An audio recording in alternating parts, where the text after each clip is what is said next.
School of Management Studies IGNOU presents an audiobook on the course MMPC 002 Human Resource Management for MBA program.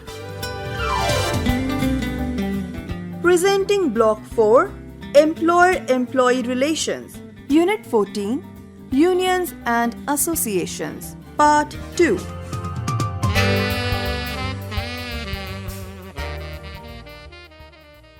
Rights of recognized unions. Recognized unions have certain rights. They are: Number 1, the right to raise issue with the management. Number 2, right to collect membership fees within the premises of the organization.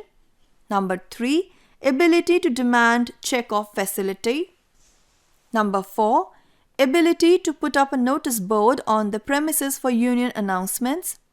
Number 5, ability to hold discussions with employees at a suitable place within the premises. Number 6, right to discuss members' grievances with employer. Number 7, ability to inspect beforehand a place of employment or work of its members. And number 8, nomination of its representatives on committees formed by the management for industrial relations purposes as well as in statutory bipartite committees. Multiplicity of trade unions create problems for both the employer and the trade unions.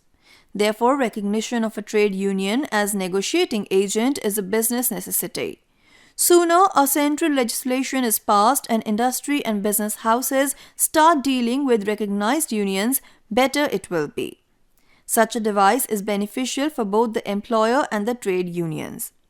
It provides strength. It provides opportunity for understanding and mutual appreciation, and this provides opportunity for a matured employer-union relationship.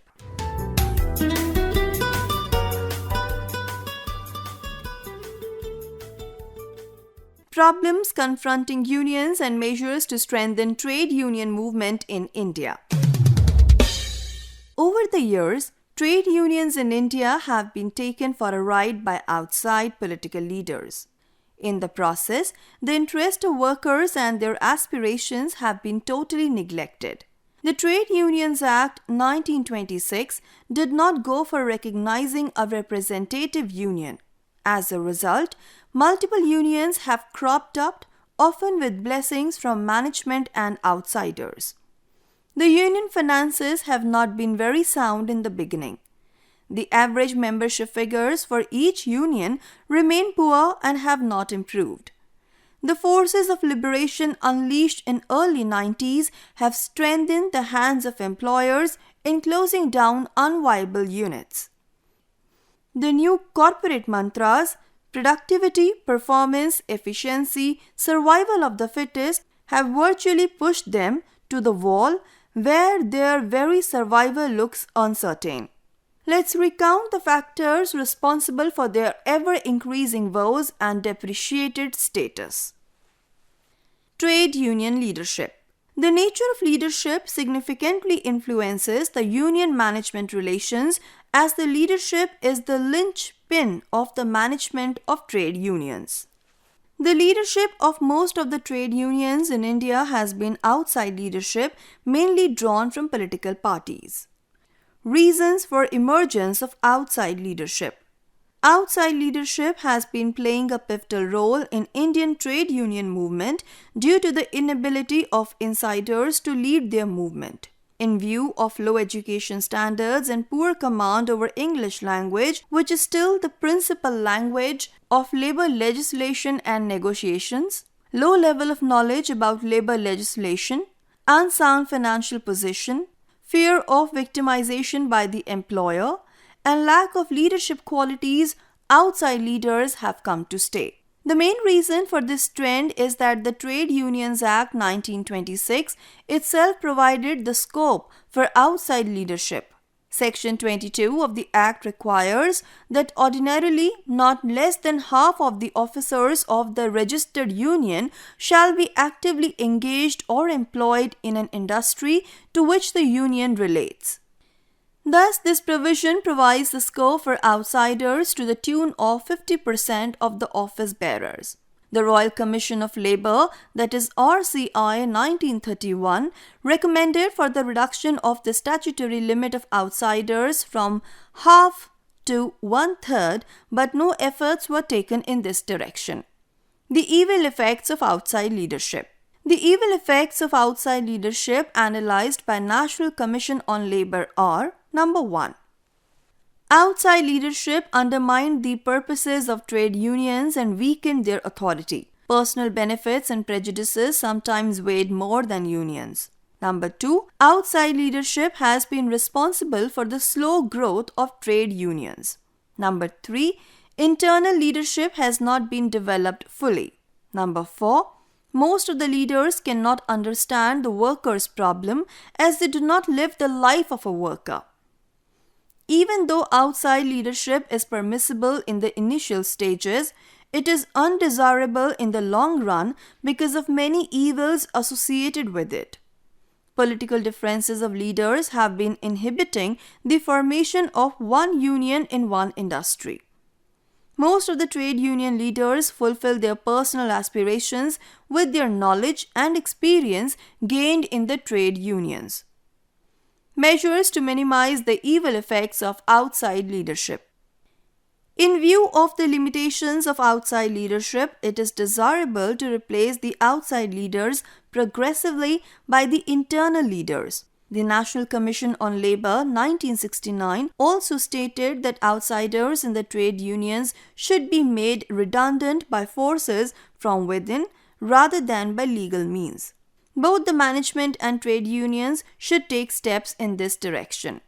The steps may be: Number 1. Management should assure that the victimization will be at zero level, even if the trade unions are led by insiders. Number 2. Extensive training facilities in the areas of leadership skills, management techniques and programs should be provided to the workers.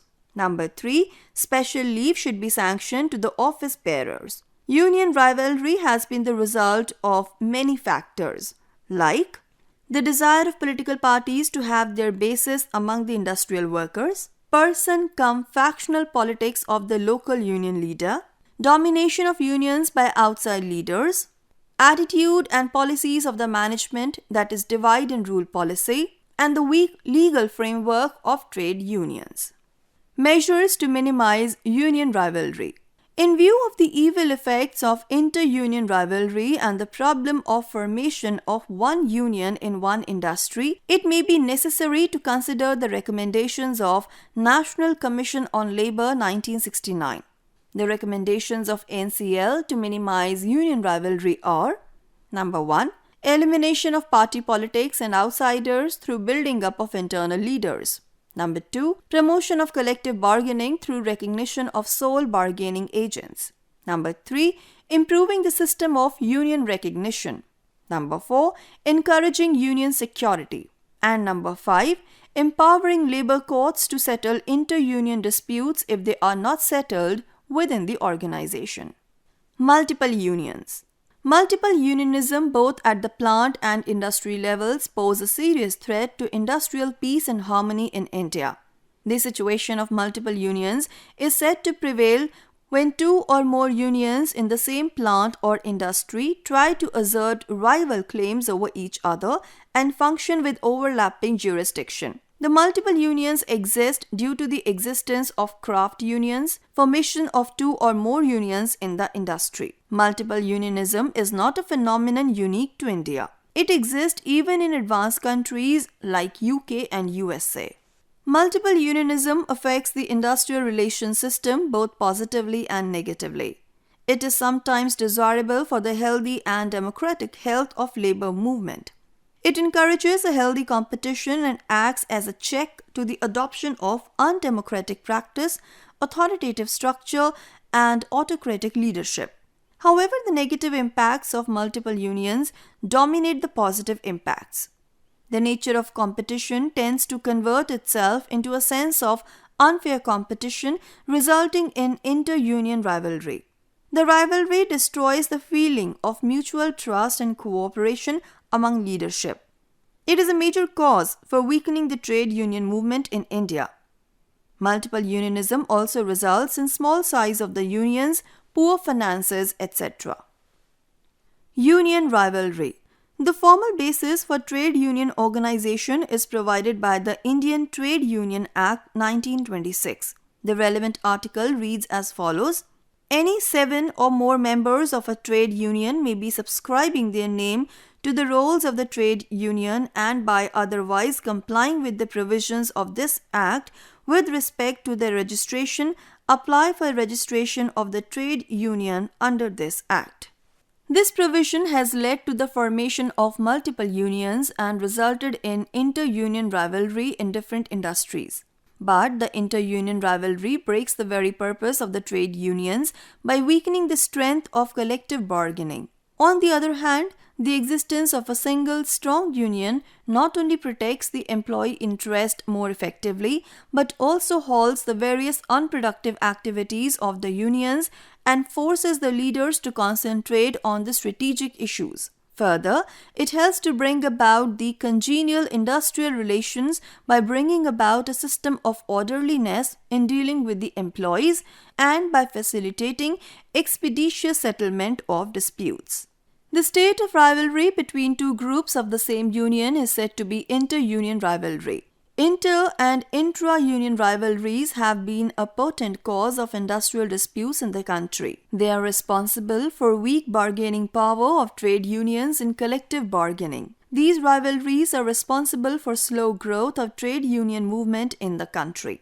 Finance. Sound financial position is an essential ingredient for the effective functioning of trade unions because in the process of rendering services or fulfilling their goals, trade unions have to perform a variety of functions and organize programs which require enormous financial commitments. Hence, it is imperative on the part of a trade union to strengthen its financial position. But it is felt that the income and expenditure of trade unions in India over the years is such, with few exceptions, that the financial position of the union is generally weak, affecting their functioning. It is opined that trade unions could be more effective if they paid more attention to strengthening their organizations and achieving higher attention of financial solvency. The primary source of income to the unions is membership subscription. The other sources of union finances are donations, sale of periodicals, etc. The items of expenditure include allowances to office bearers,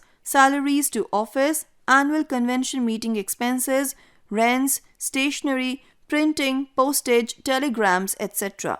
Most of the trade unions in India suffer from inadequate funds.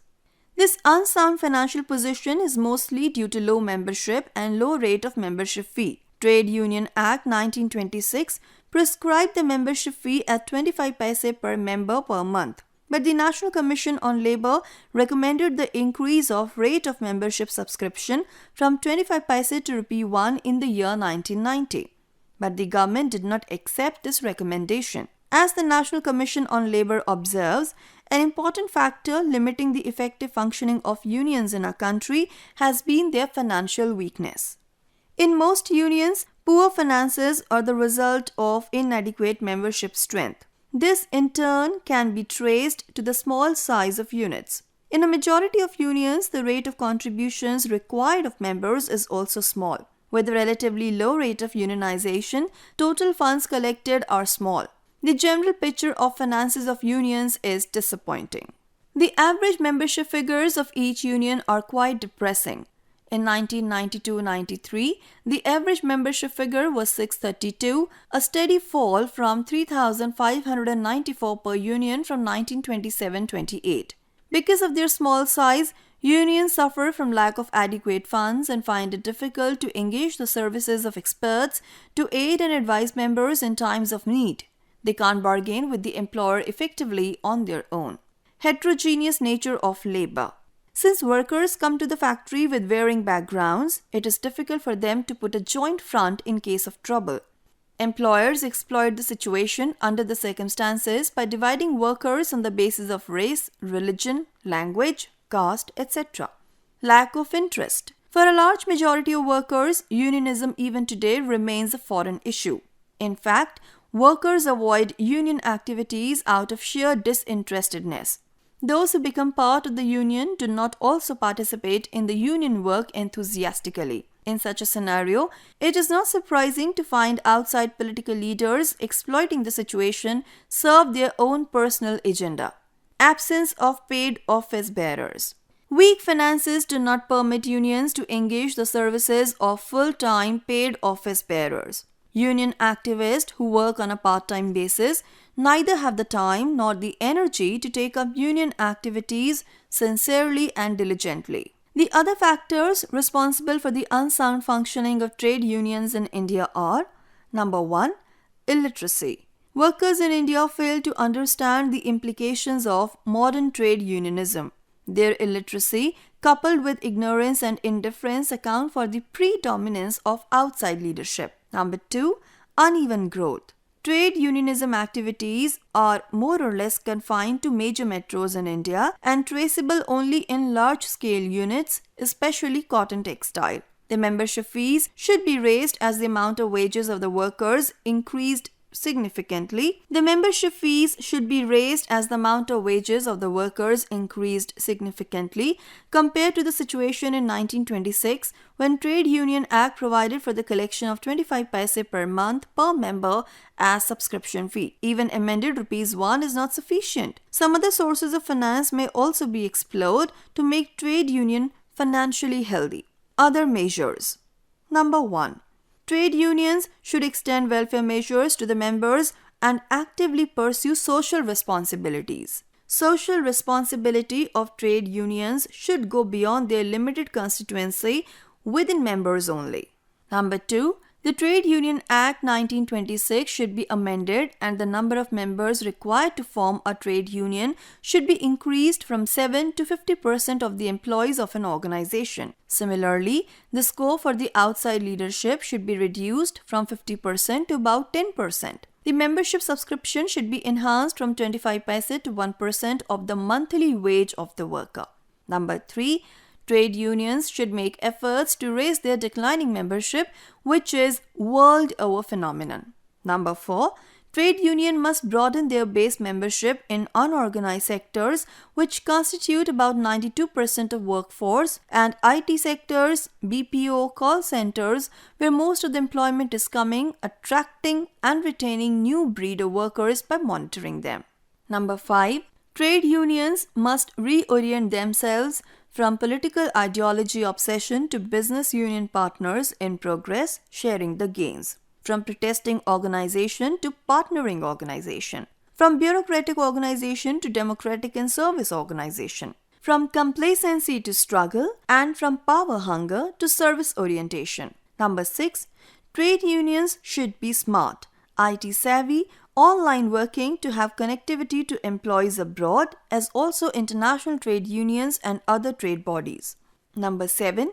Trade unions have to adapt to new realities in business environment. The simple notion of solidarity is now outdated, a narrow concept to encompass the mutual support of those whose positions and interests are different. And number 8, solidarity concept is getting diluted because of diversities in workforce and increasing individualization industry. The degree of unionism also varies from industry to industry, varying between 30 to 70% in coal, cotton textiles, iron and steel, tobacco, railways, cement, banking, insurance, ports and docks, etc. The degree of unionism is quite negligible in the agricultural and unorganized sector.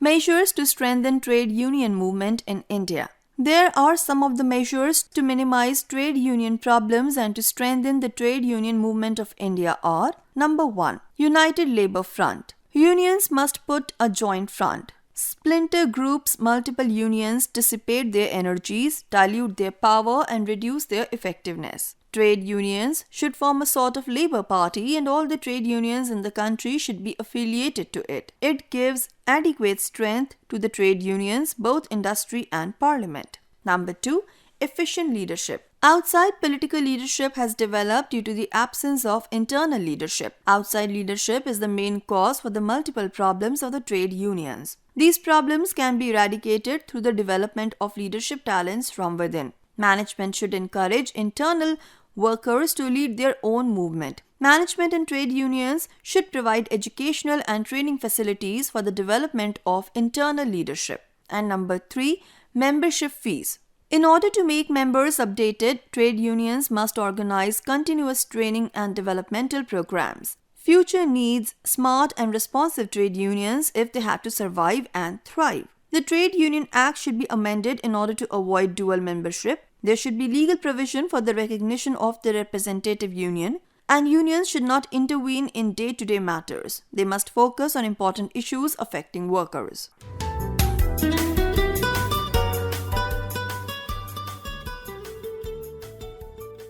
White-collar and managerial trade unions. There was a time when unions and strikes were known only to blue-collar workers in factories, mines, railway docks, etc. White-collar employees and professional people like doctors, engineers, lawyers, professors, and senior executives and managerial staff thought it below their dignity to band themselves in unions, march the high streets, and yell slogans. Today it is different. Trade unions exist among most professionals, white-collar employees, officers, senior executives and managers, and so do strikes and gheraos. Highly paid employees in banks, in the life insurance corporation, and in many other establishments are organized, and so the central government and semi-government employees. They take recourse to strikes, mass casual leaves, work to rule, dharnas and gheraos for securing their demand and thus creating some embarrassing problems for their employers or managements requiring serious consideration. Both blue and white collar workers are employees but are of different status and holding different positions at different levels.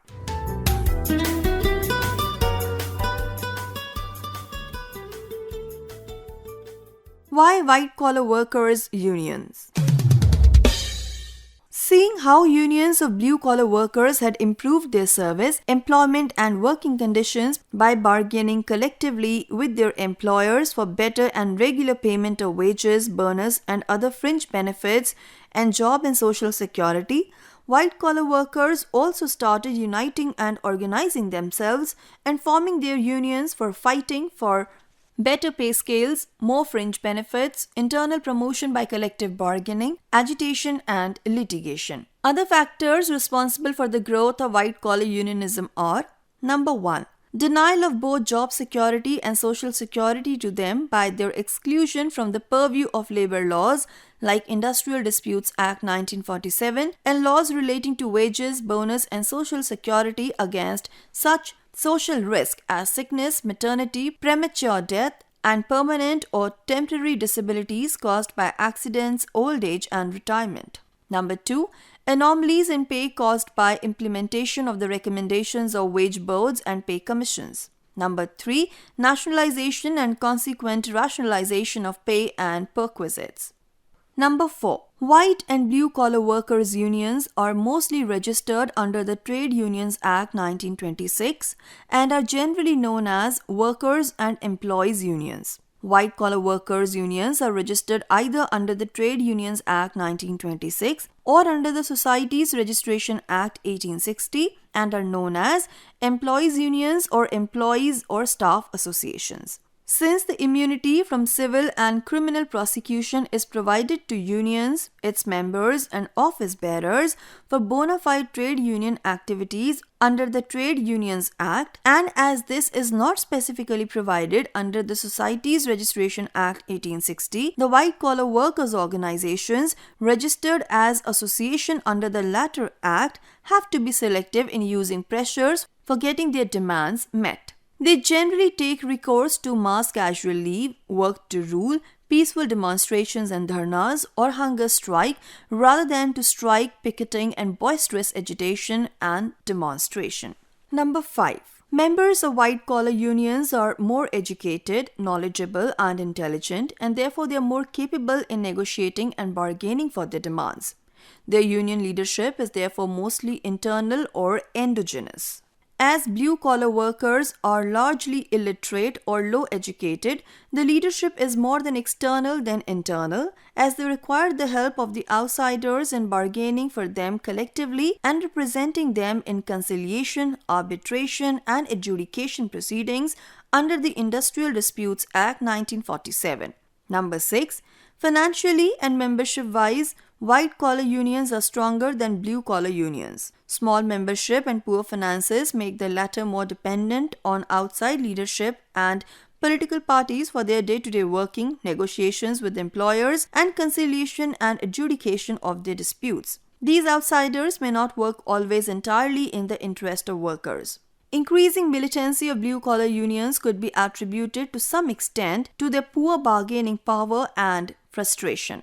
Number 7. White-collar unions suffer much less from multiplicity, politicalization, and outside leadership, and consequently from inter-union rivalries than the blue-collar unions. They therefore have better bargaining power and greater possibility of arriving at collective and bipartite agreements. Most of the white-collar unions are independent as they are not affiliated to central trade union organizations with different political ideologies. All India Federation of Railwaymen (AITUC) and National Federation of Indian Railwaymen (INTUC) are working more cohesively than as rivals. Similar is the case with All India Bank Employees Association and National Union of Bank Employees. They do not sacrifice the interest of their members for some political gains. Number 8. Some of the white-collar employees may be outside the purview of the Industrial Disputes Act 1947, and so many have the problem of job security which the unions may have to look after. This may not be the problem with blue-collar unions as their members are almost covered by the ID Act 1947. Number 9. Inconsistent and discriminatory promotion and salary policies which have been causing so many conflicts and disputes. Number 10. Gradual narrowing of wages and salaries differentials of blue and white collar workers due to fast improvement in the wages and fringe benefits of the former organization account of their union activities and so causing feeling of deprivation among white collar workers. And number 11. Inflation and soaring prices resulting in erosion of pay and standard living of white-collar workers and thus leading to demand for higher pay, dearness allowance and annual bonus and other fringe benefits. It is because of unions of the government employees in public sector undertakings who had been excluded from the purview of the Payment of Bonus Act 1965 enabled them to receive now annual bonus worked out on the basis provided under this act.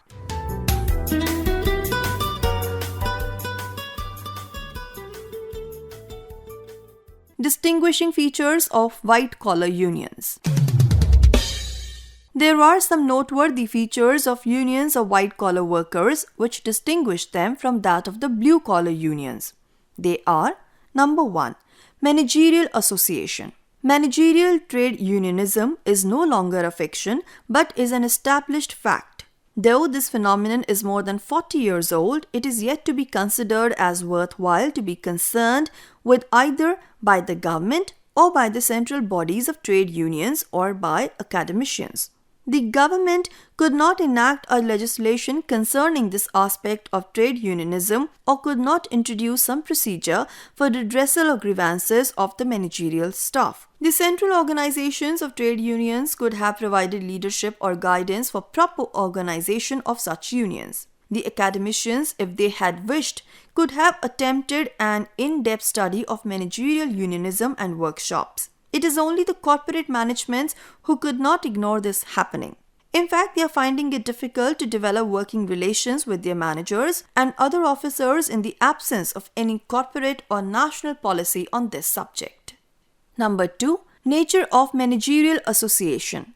Hardly any organization of managerial employees is a union. They are known as officers' associations registered either under the Societies Registration Act 1860 or under the Trade Unions Act 1926. The officers do not like their association to be equated with a trade union, though many of their organizations are registered under the Trade Unions Act 1927. Some cases are also reported to be pending in the courts, wherein the officers of certain organizations are claiming that they are not managers but workmen and they should be given protection under the provisions of the Industrial Disputes Act 1947. The purpose of managerial unions is not very much different from that of other trade unions for employees at different but lower levels in the hierarchy. The means and strategies may differ in the sense that the managerial unions are relatively soft in their wheelings and dealings than most of the blue-collar unions. The officers eligible for membership of such associations are below the level of director. They may be from the rank of trainees and upward up to the rank of deputy general manager and in some cases even the general manager. It is the junior and middle level managers who provide leadership of these associations. These officers rise from the ranks and as members of the non-executive cadre, they may have had prolonged experience as members of trade unions if not as office bearers. In India, managerial unionism is more in public sector than in private sector. Its lesser development in private sector may be due to the fact that most of the organizations in this sector are usually small and therefore they are free from the cold and impersonal atmosphere usually found in large bureaucratic organizations. In small organizations, the problems and difficulties of the officers do not remain unattended. Such individualized attention is supposed to be missing in big public sector establishments. The other possible reason for slower growth of managerial trade unions in private sector may be that their employers are not willing to permit their officers to combine and form unions of their own. The emergence of officers' association in the public sector is relatively a new happening, whereas these associations have existed in the banking industry and insurance companies for a fairly long time. In Western Europe, officers are organized in almost all countries and there also it predominates in the public sector. There, the formation of such unions have been facilitated by the fact that demarcation between a workman and non-workman is not so rigid as in India, and their trade unions are also not so apathetic towards officers' association as they are here in India. In fact, there the unions want to bring officers' unions under the banner of the existing trade unions.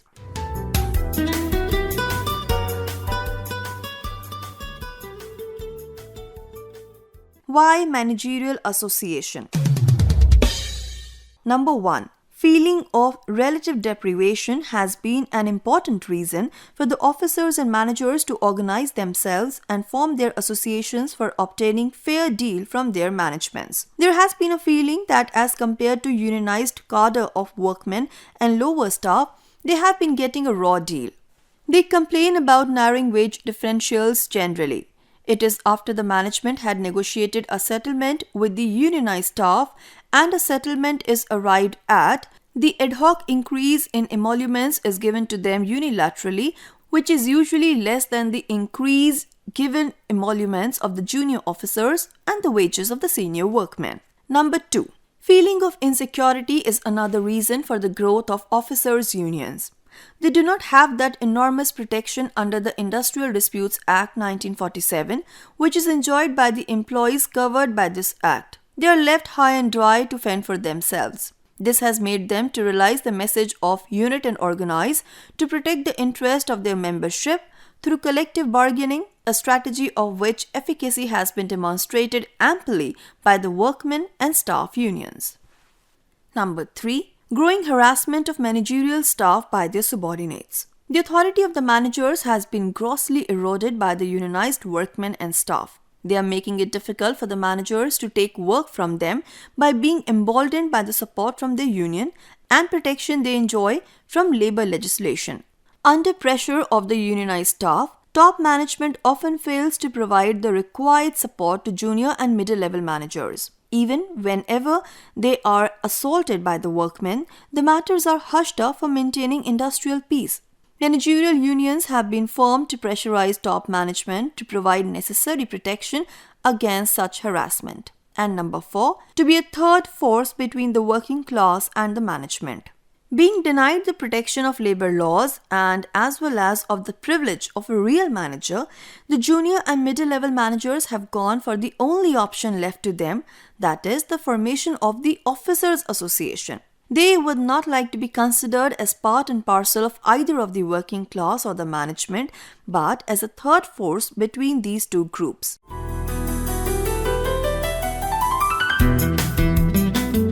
You were listening to the audiobook by the School of Management Studies IGNOU for MBA program.